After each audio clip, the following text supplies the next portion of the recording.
Welcome back. It's now time for Midday Sports with Christopher Scott.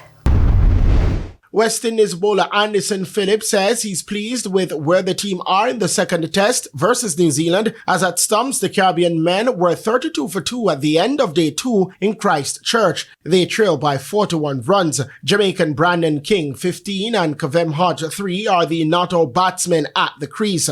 After starting the day on 24 without loss off the back of half centuries from Mitchell Hay on his debut and Devon Conway, the Kiwis declared on 278 for 9. Hay top scored with 61 while Conway made 60. Anderson Phillip was the chief wicket taker for the Windies, claiming figures of 3 for 70. Veteran bowler Kemar Roach had 2 wickets, while 4 bowlers had a wicket each. I think we're in a pretty good position.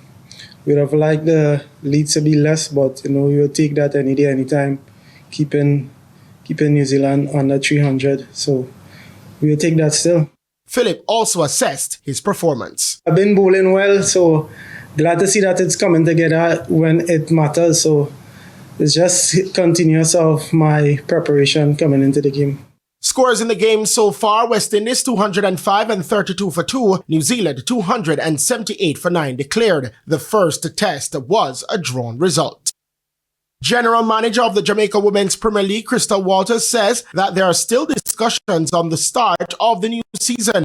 Speaking at the launch of NAV's JA, Walters says that there are talks in place to start in the new year. We're currently in discussion in terms of, reviewing and supporting all the clubs and ensuring that when that start date is released, it fits all the clubs and everyone will be ready to participate in the 2026-2027 Women's Premier League.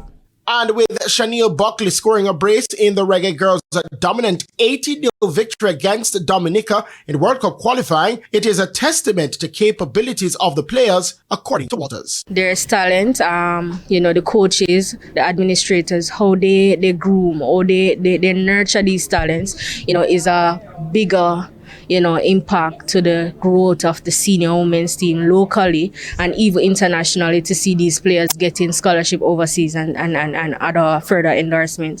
Fraser's Whip were last season's champions. And finally, veteran Sunshine girl Janelle Fowler-Nemard has announced that she will be taking a break from the entire 2026 season on the Suncorp Super Netball League in Australia because of family reasons. The 36-year-old world-rated goal shooter made the announcement on social media on Tuesday. Some pretty exciting news that, unfortunately, first, I won't be playing next season. But my husband and I are expecting a child next year. Fowler-Nemhard, who is a 6-time Player of the Year in the Suncorp League, will be replaced for the season by another veteran Sunshine girl, Romelda Aiken-George, who represented the Adelaide Thunderbirds last season. I am here to help the team to achieve another championship, and obviously everything starts from pre-season, so my job now is just to take everything in and one day at a time, really. I'm Christopher Scott, and that is your Midday Sports Report.